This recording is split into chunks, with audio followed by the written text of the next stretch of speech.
ॐ अज्ञानतिमिरान्धस्य ज्ञानञ्जनशलाकया चक्षुरुन्मीलितं येन तस्मै श्रीगुरुवे नमः। हरे कृष्णा। भगवद गीता अध्याय 6 श्लोक संख्या 31। सर्वभूतस्थितं यः मां भजति एकत्वं मास्थितः सर्वथा वर्तमानापि सः योगी मयि वर्तते। जो योगी मुझे तथा परमात्मा को अभिन्न जानते हुए परमात्मा की भक्ति पूर्वक सेवा करता है, वह हर प्रकार से मुझ में सदैव स्थित रहता है। यहाँ पर एक ऐसी चीज के बारे में डिस्कस हो रहा है जिसके बारे में अक्सर लोग नहीं जानते हैं, क्योंकि जिसने भी परंपरा से ज्ञान लिया होता है वही इस चीज को समझ पाता है कि भगवान 3 अवस्था में जाने जा सकते हैं, स्वयं केशव श्याम सुंदर रूप में, और परमात्मा रूप में, और ब्रह्म रूप में। तो यहाँ बता रहे हैं कि जो योगी, क्योंकि योगियों का लक्ष्य है हृदय में स्थित परमात्मा को प्राप्त करना है, उन पर ध्यान लगाना है। लेकिन वही योगी वास्तव में जानता है और आगे बढ़ पाता है जो ये समझता है कि जो उसके हृदय में परमात्मा रूप में दिख रहे हैं शंख चक्र गदा पद्म में, वो उस कृष्ण से अभिन्न है, वास्तव में कृष्ण का ही एक्सटेंशन है जो उनके हृदय में स्थित है। जो योगी केवल परमात्मा को ही जानता है, वो नहीं जानता है कि परमात्मा का एक साक्षात स्वरूप है, एक धाम है, तो उसका ज्ञान अधूरा है, उसका लक्ष्य अभी प्राप्त नहीं हुआ है। तो यहाँ बता रहे हैं जो योगी मुझे तथा परमात्मा को अभिन्न जानते हुए भक्ति पूर्वक सेवा करता है, यानी कि योगी अगर सफल भी हो जाए परमात्मा को हृदय में देखने में, तो वो योग की सफलता नहीं मानी जाएगी। योग की सफलता तभी आएगी जब हम भगवान की भक्ति पूर्वक सेवा करें। बस इन्हीं कारणों से भक्ति योग सर्वश्रेष्ठ माना जाता है, क्योंकि भक्ति योग में व्यक्ति भगवान की प्रेममयी सेवा करता है और प्रारंभ से ही इसकी प्रैक्टिस कर देता है। जब हम भक्ति में जुड़ते हैं तो प्रारंभ से ही हम भगवान की प्रेममयी सेवा करने की प्रैक्टिस करने लगते हैं। ऑल्दो जब हम भक्ति में जुड़ते हैं तो हमारे हृदय में बहुत सारी इच्छाएं होती हैं, बहुत सारी अशुद्धियां होती हैं, लेकिन फिर भी हम उस भक्तिमय सेवा की प्रैक्टिस करते रहते हैं और उसके कारण हमारा हृदय शुद्ध होता चला जाता है। तो यहाँ बता रहे हैं एक योगी भी तभी, इसलिए कहते हैं कि जो योगा है, मतलब अष्टांग योगा है या ध्यान योग है, ये ऑल्टरनेटिव रास्ते नहीं है भगवान को प्राप्त करने के वास्तव में। कई बार लोग सोचते हैं भक्ति, जैसे भक्ति योग है वैसे कर्म योग भी है, वैसे ध्यान योग भी है इत्यादि। वास्तव में ये पैरेलल रास्ते नहीं है। ध्यान योग ज्ञान योग अल्टीमेटली भक्ति योग को पहुंचाने में मदद कर सकते हैं। हाँ, एक तरह से लैडर है, लेकिन ये लैडर ऐसा भी नहीं है कि ये डिपेंडेंट है कि पहले आपको ध्यान योगी बनना पड़ेगा फिर आपको ज्ञान योगी बनना पड़ेगा इत्यादि। व्यक्ति डायरेक्टली भक्ति योग में प्रारंभ से ही लग सकता है। भक्ति योग को हम जनरली एक लिफ्ट की तरह कहते हैं, जो नीचे से आपको तुरंत ऊपर लेके जाता है, और अदरवाइज बाकी प्रोसेस है। लेकिन भक्ति योग ये भी है कि देखने में बड़ा आसान लगता है, लेकिन इसके लिए हृदय की सरलता बड़ा इंपॉर्टेंट है और वही करने में हमें समय लगता है। तो यहाँ बता रहे हैं जो योगी मुझे तथा परमात्मा को अभिन्न जानता है, वो जानता है कि उन्हीं परमात्मा, उन्हीं कृष्ण का ही एक एक्सटेंशन है जो मेरे हृदय में है, जिनका मैं दर्शन कर पा रहा हूँ, और यह जानते हुए परमात्मा की भक्ति पूर्वक सेवा करता है, वो हर प्रकार से मुझ में सदैव स्थित रहता है। वही व्यक्ति वास्तव में समाधि को प्राप्त किया करा जाना माना जाएगा। यहाँ बता रहे हैं तात्पर्य में श्रील प्रभुपाद कि जो योगी परमात्मा का ध्यान करता है वह अंतःकरण में चतुर्भुज विष्णु का रूप, जिसमें शंख चक्र पदा गदा पद्म है, उनको धारण किए हुए देखता है। लेकिन योगी को समझना चाहिए कि विष्णु और कृष्ण में अंतर नहीं है। विष्णु कृष्ण का ही अवतार है, न कि कृष्ण विष्णु का अवतार है, उसको ये समझना चाहिए। यही न कि असंख्य जीवों के हृदयों में स्थित असंख्य परमात्माओं में कोई अंतर नहीं है। असंख्य परमात्मा सबके हृदय में है। भगवान की शक्ति परमात्मा हर हृदय में स्थापित है। न ही कृष्ण की दिव्य प्रेमा भक्ति में निरंतर व्यस्त व्यक्ति तथा परमात्मा के ध्यान में निरत एक पूर्ण योगी के बीच में कोई अंतर है। यानी कि एक पूर्ण योगी जिसने योगाभ्यास के द्वारा, अष्टांग योग के द्वारा अपने प्राणों को, अपने श्वास को कंट्रोल किया, प्राणों को कंट्रोल किया, अपने मन पे संयम लाया, इंद्रियों को कंट्रोल में किया, धीरे धीरे ध्यान लगाया, भगवान को दर्शन किया अपने हृदय में, एक तो एक तरफ तो ये व्यक्ति है, दूसरी तरफ एक ऐसा व्यक्ति है जिसने भगवान की प्रेमा भक्ति में निरंतर अपना समय लगाया, निरंतर। हाँ, वो ध्यान नहीं लगा पाया, ध्यान लगा के बैठ नहीं पाया वो, लेकिन वो निरंतर प्रेमा भक्ति में लगा रहा। प्रेमा भक्ति किसको कहते हैं? भगवान का श्रवण कीर्तन इत्यादि, नवधा भक्ति।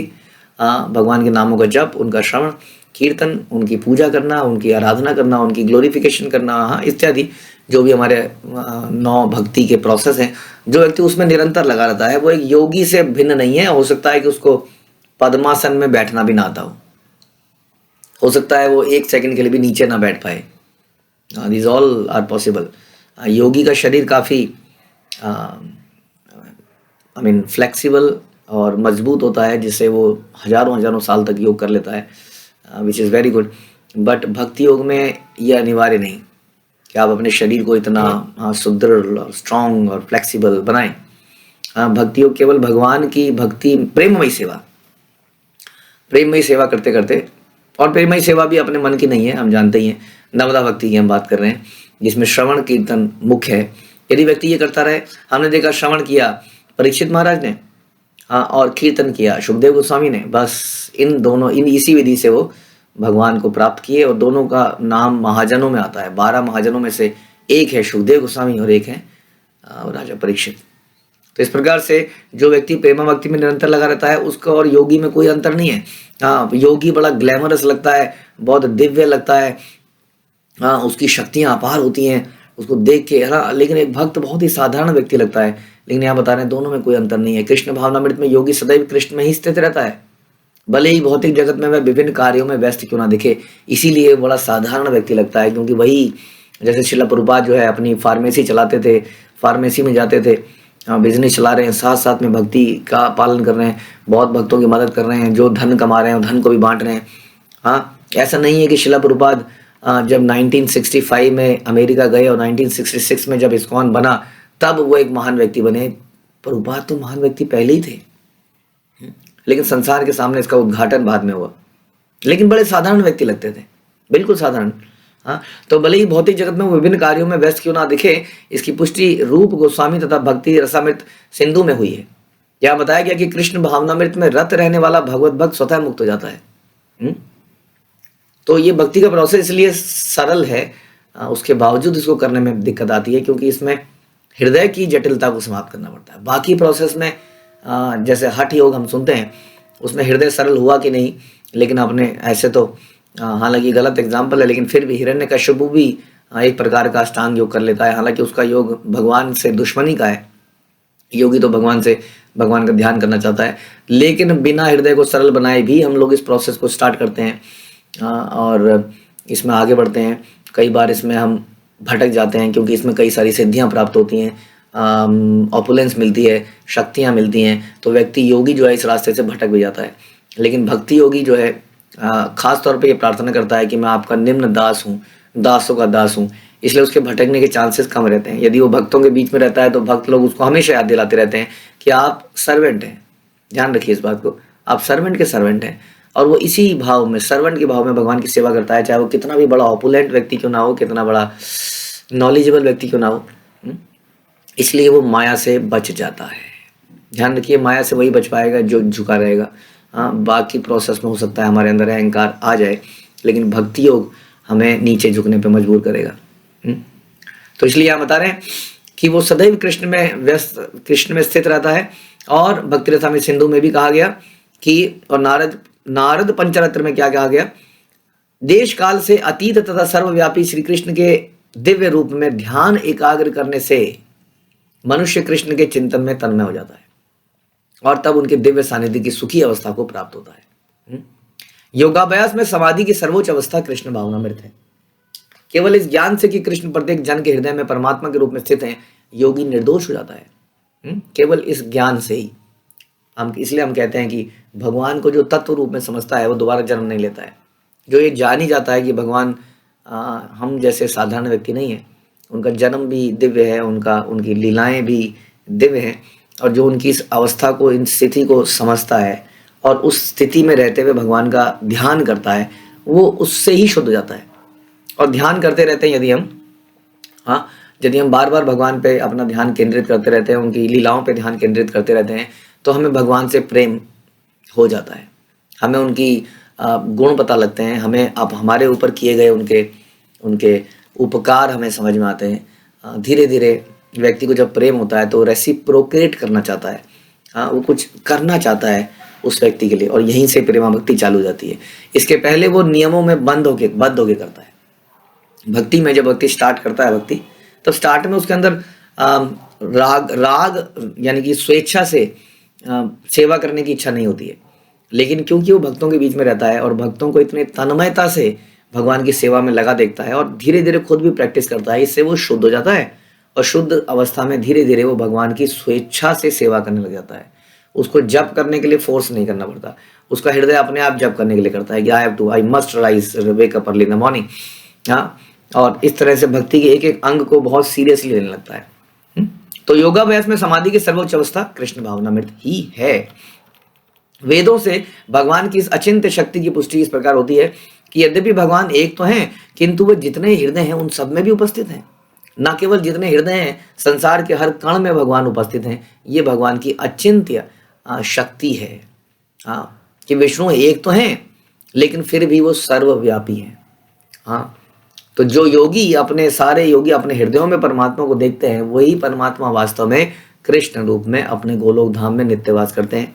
लेकिन इस प्रकृति में हम लोगों के साथ भी आते हैं, क्योंकि हम लोग भगवान से रूठ कर भागे हुए हैं। हम लोग यहाँ पर एंजॉय करने के लिए भागे हुए हैं। लेकिन जैसे कई बार बच्चा घर से भाग जाता है ना, कई बार छोटा बच्चा घर से भागता है, तो कई बार माँ बाप कहते हैं देखते हैं कहाँ तक जाएगा, लेकिन पीछे पीछे उसके लगे रहते हैं कहीं कुछ नुकसान ना कर ले अपना, है ना।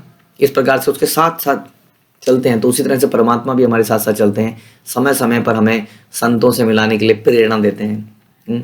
जब भी हमारे जीवन में दुख आता है तो हमें प्रेरणा देते हैं कि what is the purpose of life. तो इसलिए कई बार अक्सर लोग दुखी समय पर भगवान के पास जाते हैं, कई जिज्ञासु भगवान के पास जाते हैं। तो जब भी हमारे अंदर भगवान को प्राप्त करने की इच्छा पैदा होती है, तो वो परमात्मा ही है जो हृदय में स्थित हैं, हमारे को प्रेरणा देते हैं कि why you are wasting your time, क्यों नहीं भगवान के पास जाते। हाँ, तो इसलिए वो हमारे साथ हमेशा रहते हैं कि जैसे ही मेरी तरफ देखेगा मैं इसको प्रेरणा दूंगा। तो ये वही परमात्मा है जो कृष्ण रूप में अपने गोलोक धाम में रहते हैं। जिस प्रकार सूर्य एक जगह पर रहते हुए भी सब जगह अपनी रोशनी फैलाता है, उसी तरह भगवान भी श्याम सुंदर के रूप में एक जगह में रहते हुए हर आत्मा में के साथ उपस्थित रहते हैं। जो व्यक्ति इस बात को जानता है वही पूर्ण योगी है। हरे कृष्णा। श्रील प्रभुपाद की जय। भगवद गीता की